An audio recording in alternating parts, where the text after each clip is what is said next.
Welcome back as we take you to a very deep and amazing journey of relaxation of bedtime story.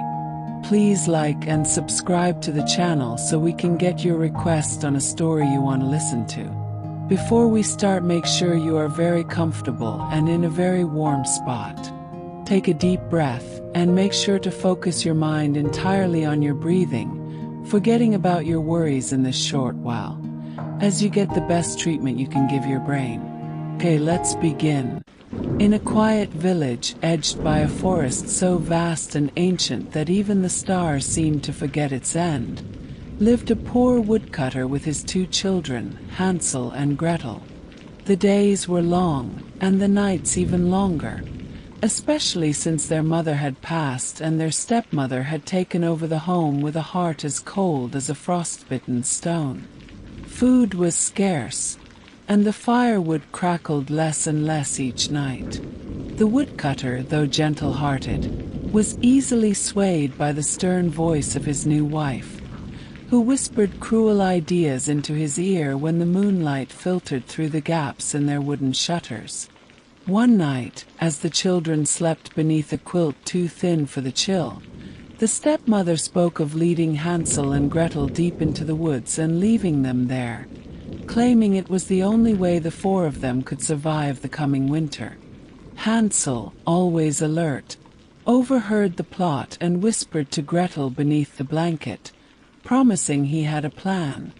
The next morning, he gathered smooth white pebbles that shimmered like tiny moons and hid them in his pocket. As they walked deeper into the forest, the wind whispering secrets through branches above, Hansel dropped the stones one by one behind them. Their father, guided by guilt, rarely turned back to look, while the stepmother kept her gaze forward, eyes like glass. After building a fire and sharing a crust of bread, the adults left on the excuse of gathering more wood and never returned. But as the stars blinked into the night sky, the pebbles began to glow faintly, guiding the children home beneath the silver moonlight. The stepmother was furious upon their return, her voice sharp like icicles, but Hansel and Gretel were safe for the moment. Days later, with their food supply nearly gone and no more bread to share, the stepmother tried again.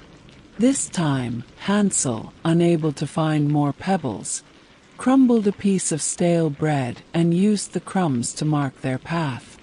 But the birds of the forest, curious and clever, nibbled them up before darkness fell. The children wandered deeper and deeper, past groves where the trees grew tall enough to touch the clouds and glades where mushrooms glowed with soft blue light. They slept under curled ferns, their dreams filled with whispers of distant lullabies and the rustle of unseen creatures. On the third day, just as hope began to fade and their legs grew heavy as stone, they stumbled upon a clearing bathed in golden twilight. In its center stood a cottage unlike anything they'd ever seen. Its walls were made of sugared gingerbread, its roof tiled with layers of marzipan and spun sugar, and its windows framed with caramel-glazed panes. A chimney puffed out sweet cinnamon smoke, and the air smelled of warm vanilla and honeyed apples. Drawn by hunger and wonder, Hansel broke off a piece of the windowsill while Gretel took a tiny bite of the candy cane doorknob. Just then, the door creaked open with a sound like a lullaby played on a wooden flute, and out stepped an old woman with skin the color of toasted almonds and eyes as pale as milk. She smiled, her voice warm and welcoming, and invited the children inside, offering soft blankets, warm soup, and a bed for each of them beneath a ceiling painted to look like a nighttime sky. Exhausted and full at last, Hansel and Gretel fell asleep, unaware that the stars in the ceiling were real and watching. The following morning, the cottage gleamed under the soft light of dawn, as if it had never belonged to a forest at all. The interior was filled with wonder. Tiny floating candles drifted lazily above the dining table, polished teacups poured themselves, and every corner held a strange trinket. A clock that ticked backward, a harp that played lullabies on its own, and a mirror that showed not reflections but dreams. The old woman, who introduced herself as Madame Elzora, claimed she once traveled the world in search of rare flavors and magical herbs. She told stories of moonlight sugar harvested from mountaintops, and honey drawn from flowers that only bloomed at midnight.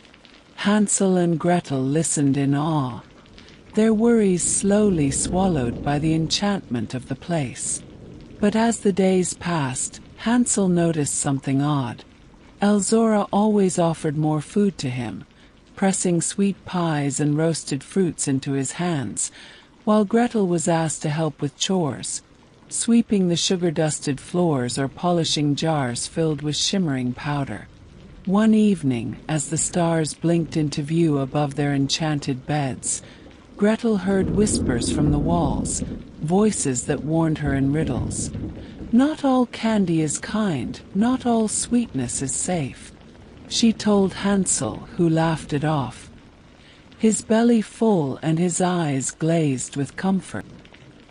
Soon, the truth emerged when Gretel, while cleaning the pantry, stumbled upon a hidden door carved into the floorboards, sealed with a lock shaped like a gingerbread man. That night, guided by a dream sent to her by the ceiling stars, she found the key in a jar labeled clove dust and opened the hatch. Inside was a cellar far colder than any part of the house, lined with cages that shimmered faintly. Within them were the sleeping forms of children, dozens of them, trapped in a spell, their faces peaceful, as if caught in an endless dream. Gretel gasped, and the sound summoned Elzora, who appeared at the top of the stairs with none of her usual warmth. Her eyes glowed faintly, her voice now deeper, echoing with ancient magic. She revealed her true identity, a witch who fed on the dreams of children, keeping them in enchanted slumber to harvest their hopes and turn them into syrup for her magical confections. Hansel, she explained, was being fattened not just for food, but for his dreams. His imagination was rich, and she planned to preserve him in sugar forever. Gretel, heart pounding, pretended to comply with Elzora's demands while secretly plotting their escape. She began feeding Hansel enchanted herbs she found in the witch's cabinet, small sprigs of moonleaf and starroot that dulled the magic's effects and cleared his mind. Together they prepared a plan, drawing symbols of protection around their beds at night and whispering to the stars on the ceiling, who began to listen. On the seventh night, as Elzora prepared her Dreamfire oven, a horrible contraption made of twisted candy canes and dragon glass, Gretel offered to help in the kitchen. She tricked the witch into leaning inside to check the heat, then sprang forward and with all her strength, pushed her in. The oven roared, its flames flickering a strange shade of violet, and the witch's scream echoed into silence. The enchantment shattered. The floating objects dropped to the ground. The mirrors returned to glass, and from the cellar, the children began to stir. One by one they awoke, yawning as if from a long nap, their eyes wide with wonder and confusion. Hansel and Gretel led them out into the twilight woods, where the stars had gathered in thick clusters above, lighting a path like lanterns in the sky. As they walked, a soft breeze carried the scent of sugar and cinnamon away, and the trees seemed to lean aside to let them pass. They journeyed for hours, speaking softly, until they reached a circle of tall silver trees they had never seen before. Within the trees bloomed flowers that glowed like the moon, and when Hansel touched one, A soft voice spoke from the air. "You have broken the spell. You are safe." A hidden path opened, revealing a shortcut home. They returned to their village, where the woodcutter wept at the sight of his children. The stepmother, upon learning the truth and seeing the children she had cast away now returned with others saved, fled into the forest and was never seen again. The days that followed were filled with a quiet kind of peace, the kind that settles over a village like soft snow. The children who had been rescued found homes with villagers who welcomed them with open arms and warm bread. Hansel and Gretel, now known as the dreamwalkers of the silver trees, were treated with a tender reverence. But they did not let the fame change them. Hansel helped his father rebuild their cottage, carving stars into the beams above their beds, while Gretel spent her time in the forest, gathering herbs and learning the gentle magic of plants and moonlight. They often returned to the circle of silver trees, where the air was always calm and the wind spoke in gentle hums. There they built a small stone altar, a place for dreams to be whispered and remembered. Sometimes children from the village would visit, leaving tiny drawings or pieces of ribbon tied to the branches, thanking the forest for their safety. The once dark woods had turned welcoming, as if softened by the children's laughter and the memory of their courage. One night, as a harvest moon rose golden and full above the horizon, Gretel heard music drifting from the trees, a melody she had heard only once before in the witch's enchanted home. But this time it was different, slower, softer, filled with promise rather than fear. She followed the sound to the edge of a clearing, where a single blossom glowed brighter than the rest. From it rose a figure made of light and wind, the spirit of the forest itself, who had watched over the children from the start. It thanked her for her bravery and offered her a gift, a silver cloak woven from starlight, which would protect her from harm and allow her to walk safely in dreams. Gretel accepted it with a quiet nod and returned home, draping it gently over her shoulders. From that night on, when children in the village had nightmares, she would appear in them, guiding them through the darkness, helping them find their way back to peace. She became known as the Dream Keeper, her legend growing with each tale whispered by candlelight. Hansel too found a calling. He began carving toys for the village children, wooden animals that moved on their own, and puzzle boxes that opened to reveal tiny scenes of forests and stars. He said he didn't remember all of the dreams the witch had tried to steal, but he could still feel them in his hands when he worked. The toys brought comfort, and many children slept with them beside their pillows. Every year, on the night of the first frost, the villagers would gather at the silver tree circle, lighting lanterns and singing songs of light and courage.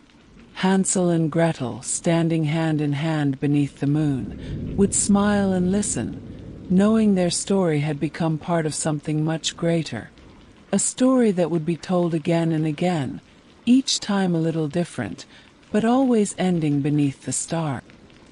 Seasons turned like pages in a book, and Hansel and Gretel grew taller, wiser, and more attuned to the quiet magic that wove itself through the forest and their lives.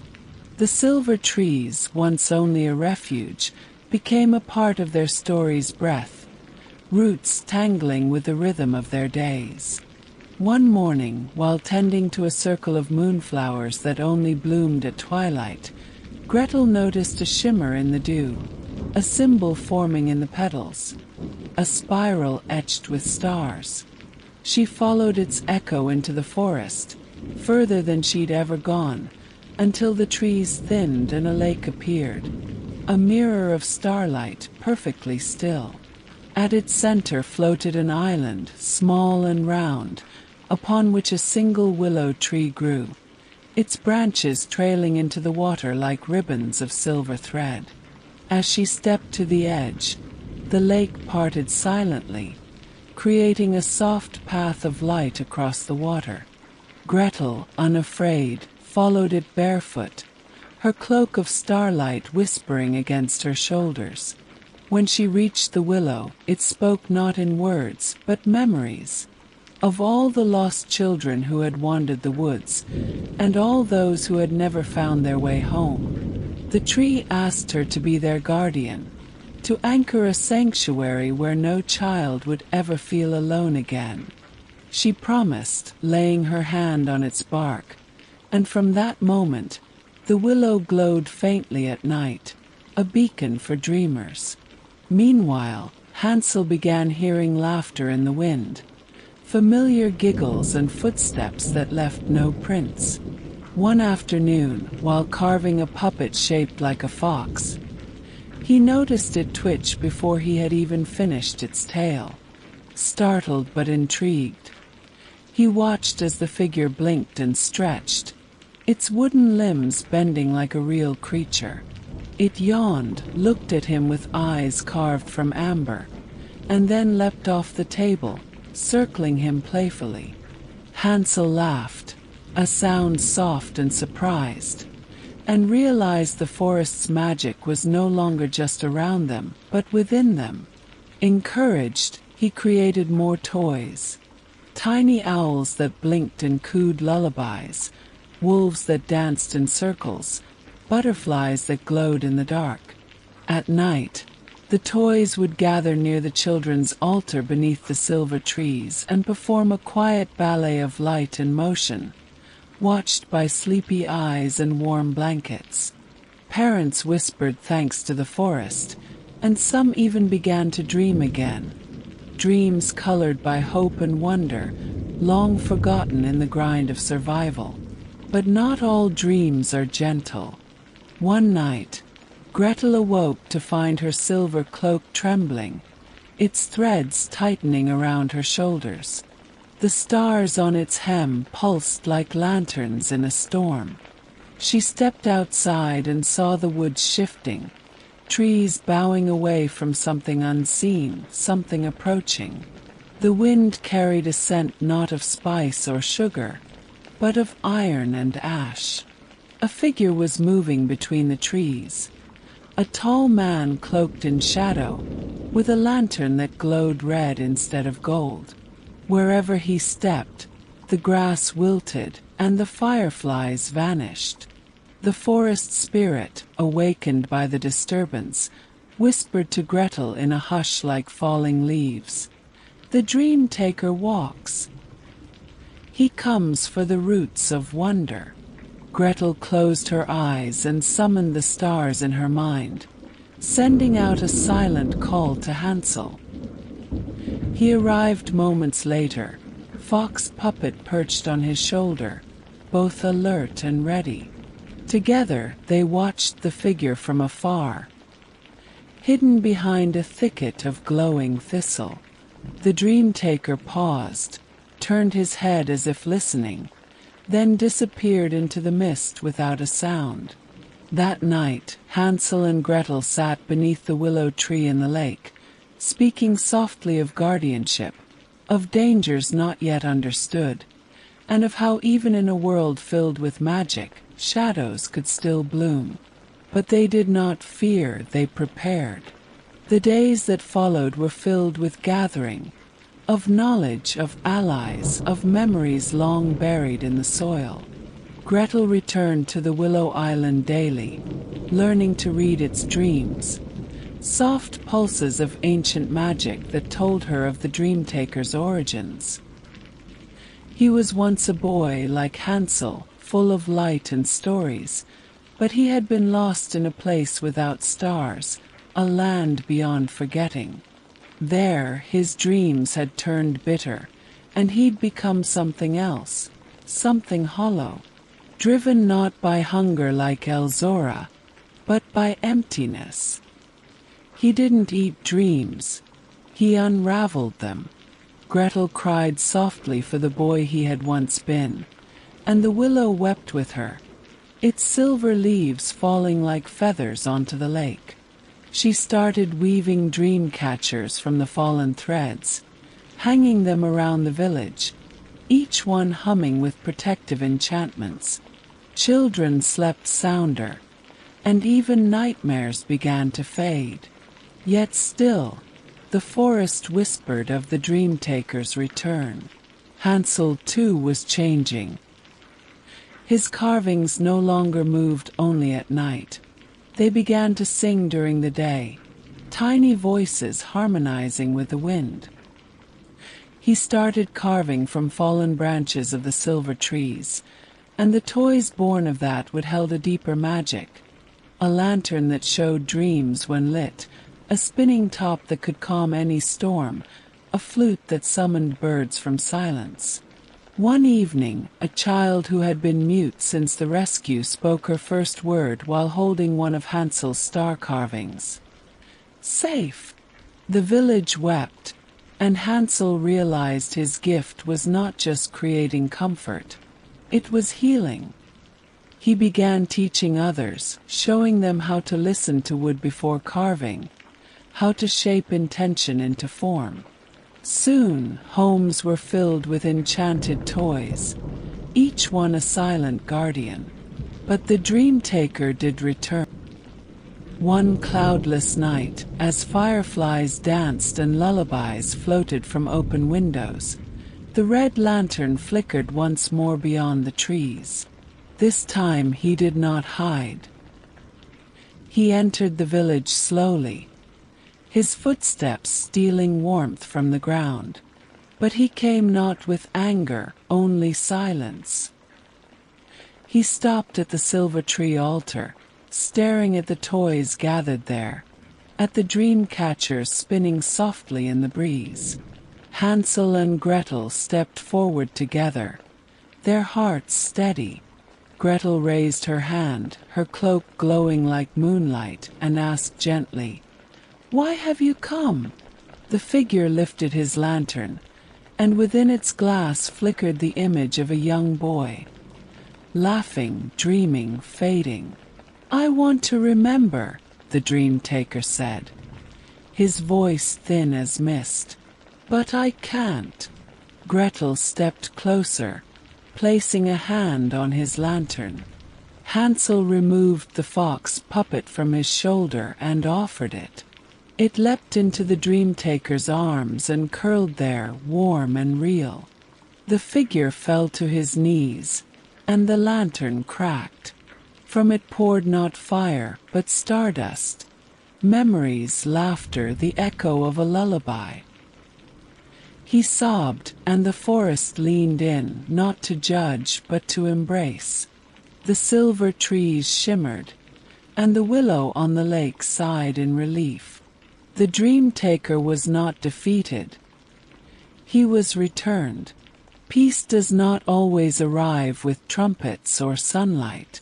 Sometimes it comes quietly, like a blanket draped across sleeping shoulders. After the Dreamtaker was restored, his name, Alric, remembered at last. He chose to remain near the silver trees, helping Hansel craft toys and tending to the youngest children with a gentleness that surprised even the oldest villagers. Gretel granted him a cloak of woven moonlight, not as bright as hers, but lit by his own healed dreams. Under the willow's guidance, she and Hansel established the sanctuary of Starlit roots, a place where orphaned or wandering children could rest, learn, and rediscover their dreams. It was not grand or gilded, but every room was painted with stars, every bed soft with moss and down, and the halls hummed with lullabies sung by the wind itself. No child ever cried for long there, for a toy would appear to listen, or Gretel would enter their dreams and lead them through forests of glowing trees and skies where wishes flew like birds. The village, once quiet and wary, became a place of pilgrimage. Travelers came from far-off lands, bringing tales of children lost and found, of dreams preserved in glass bottles, of trees whispering names on the wind. They left behind gifts, books that wrote themselves, songs that could be planted like seeds, feathers from birds that had flown through lightning. Hansel created a gallery of dreams within the sanctuary, rooms filled with living stories, where children could walk through their own hopes, guided by light and scent and sound. Gretel tended to the moon garden, where every flower bloomed in response to a child's joy. On the longest night of the year, they held the festival of first dreams, lighting lanterns made of sugar leaf and singing under the stars until dawn. And though Hansel and Gretel aged, their spirits remained evergreen. Their names became lullabies. Some said the silver trees grew taller each time Gretel smiled. Others whispered that Hansel's toys still roamed the woods, gently guiding lost wanderers home. One evening, long after their hair had silvered and their voices softened, they stood together beneath the willow once more. The lake shimmered with reflections of every child they had helped, every dream they had saved. The willow spoke again, gently, lovingly, offering them the final gift, a place among the stars. They smiled, nodded, and stepped into the lake. The next morning, 2 new silver trees stood beside the willow, slender, graceful, their leaves whispering lullabies. And every night since, when the wind is just right, children can hear their voices in the rustle of branches. You are safe. You are loved. Dream well.